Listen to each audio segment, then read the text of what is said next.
I may have said earlier that you can never have too much light. Well, I may have spoken too soon. The dreaded backlit situation. When can you have too much light? When the available light source is from behind your subject and therefore directed into the video camera lens, you have a backlit situation. Taking videos is like still photography. You should always try and film with the sun or available light source over your shoulder.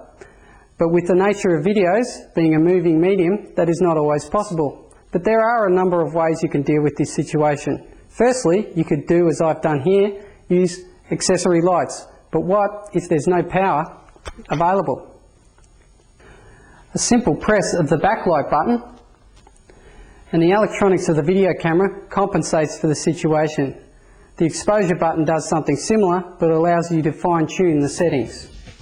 What the camera is doing is electronically overexposing the image so your previously dark subject is more discernible. But take note, you will lose definition in the background. Another option you may have is to zoom in tighter to your subject.